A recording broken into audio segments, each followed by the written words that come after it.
نبی کریم صلی اللہ علیہ وسلم نے کہا جو اپنا گریبان پھاڑے، اپنے چہرے پہ تھپڑ مارے، نوحہ کرے، وویلا کرے، بین کرے، شور و گل کرے، کس کے اوپر؟ موت کے اوپر، مرگ کے اوپر، میت کے اوپر، افسوس کے اوپر، وہ میں محمد صلی اللہ علیہ وسلم کی امت میں سے نہیں ہم نے کرنا ہے۔ ہمیں حسین کا غم ہے، یہ بھی عجیب و غریب غم ہے۔ پورا سال زندہ و جوید، پورا سال یا حسین مدد، پورا سال دستگیر، پورا سال غوث، پورا سال مددگار، پورا سال بخشنہار، پورا سال دینے والا، بگڑی بنانے والا، کار ساز، اولاد دینے والا، پورا سال۔ اور محرم کے اندر جی شہید ہو گئے، جی فوت ہو گئے، جی ظلم ہو گیا، پورا سال مددگار۔ اور عجیب و غریب فلسفہ ہے ماتم۔ یہ ویسے ہی میں بات کر رہا ہوں ایک عقلی طور کے اوپر۔ شہادت 10 محرم کو بھی ماتم کرنا ہے تو 10 سے شروع کر دو۔ شہادت 10 کو بھی ہے، پھر کرتے جاؤ جتنی دیر مرضی، اپنا سینہ پیٹو۔ یہ ماتم شروع کر دیتے ہیں یکم کو، یکم سے شروع ہو گیا، جس دن شہادت ہوئی اس دن ماتم ختم۔ عقل کے بھی خلاف، منطق کے بھی خلاف۔ ماتم تو شہادت والے دن سے شروع ہونا چاہیے۔ میں ویسے ہی یہ بات کر رہا ہوں، اللہ معاف کرے، اس کا مطلب یہ نہیں تم نے ماتم کرنا تو 10 سے شروع کر دو، چاہے کوئی بندہ پیدا ہو جائے، اب ہم 10 سے شروع کریں گے۔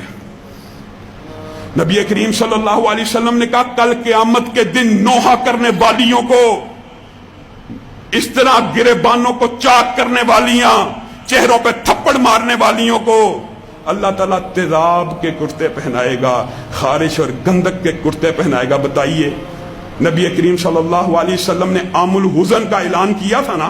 نبی کریم نے کہا خدیجہ اور میرے چچا جس سال فوت ہو گئے ہیں یہ غم کا سال ہے، کہا تھا نا۔ کیا ماتم کیا؟ کیا نعوذ باللہ اپنے گال کے اوپر تھپڑ کو لگایا؟ کیا نعوذ باللہ اپنے سینے کے اوپر ہاتھوں کو مارا؟ نبی کریم تمہارے لیے نمونہ نہیں ہے؟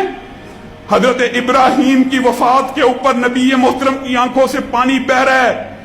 صحابہ نے کہا کہیں یہ نوحے کی قسم تو نہیں؟ آقا آپ رو رہے ہیں؟ کہا ہاں یہ تو رحمت کے آنسو ہیں، یہ تو محبت کے آنسو ہیں، آنکھوں میں آ جاتے ہیں، لیکن زبان سے وہی الفاظ ادا ہوں گے جس کی رب نے اجازت دی ہو، یا جس سے میرا رب راضی ہو جائے۔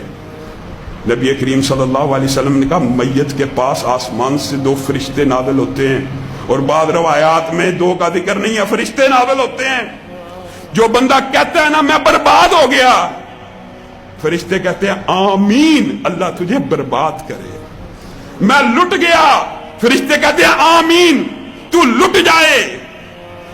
یہ الفاظ کہنا میت کے پاس حرام ہے۔ اور یہ نبی کریم صلی اللہ علیہ وسلم کی زندگی کے اندر جتنے لوگ فوت ہوئے ہیں، کیا نبی کریم نے کبھی ماتم کیا؟ آگے آؤ، چلو ہماری تو نہیں مانتے، صحابہ میں سے کسی نے نہیں کیا، کسی ایک صحابی نے تھپڑ مارا اپنے سینے کے اوپر۔ تم بلیڈ بچوں کو لے کے دیتے ہو خون غرابے کے لیے، بندہ مومن اور مسلم کے خون کے قطرے کی اہمیت تمہیں پتہ ہی نہیں ہے، تمہیں نہیں پتا۔ اللہ کی قسم، بندہ ایماندار و مومن ہو، اس کے خون کے قطرے کی قدر و قیمت خانہ کعبہ کی حرمت سے بھی زیادہ ہے۔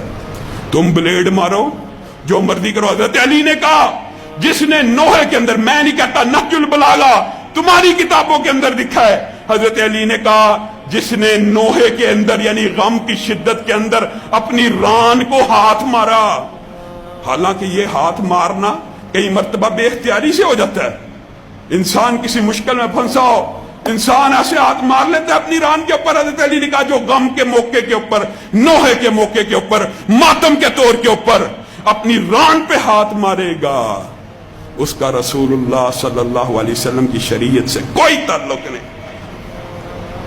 کیا نبی محترم نے ہمیں یہ سکھایا؟ چلیں آگے آئیے، میں یہ چیلنج کرتا ہوں ان کے اماموں میں سے کسی ایک امام نے یہ کہا ہو کہ گالوں کو پیٹو، سینے کے اوپر تھپڑ لگاؤ، کپڑوں کو پھاڑو، کسی ایک امام کا یہ اپنے کا قول دکھا دیں؟ نہیں، یہ خود ساختہ من گڑت فلسفے۔ میرے بھائیو، سوگ اسلام میں صرف 3 دن کا، ہر میت کے لیے سوگ صرف 3 دن کا ہے۔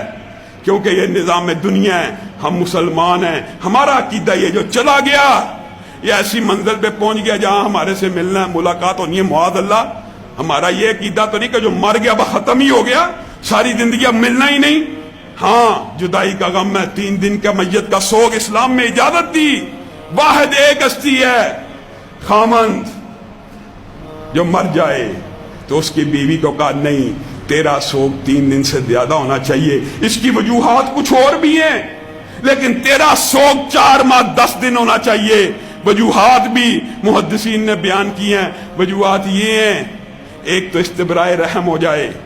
اگر پہلے خامند کی کوئی اولاد اس کے پیٹ میں ہے، نسب نامہ محفوظ ہو جائے. اگر بیوی کے لیے بھی صرف 3 دن سوگ ہوتا، چوتھے دن کسی اور سے شادی کرتی، بچہ پہلے خامند کا ہوتا، نسب نامے میں دوسرے خامند کا نام آ جاتا. یہ وجوہات بھی ہیں، لیکن واحد میت جس کے سوگ کی اجازت 4 ماہ 10 دن ہے وہ خامند کی ہے. 1300 برس گزر گئے ہیں. 1300 برس میں مددگار ہیں، پالن ہار ہیں، ہر وقت زندہ. تركت هواي،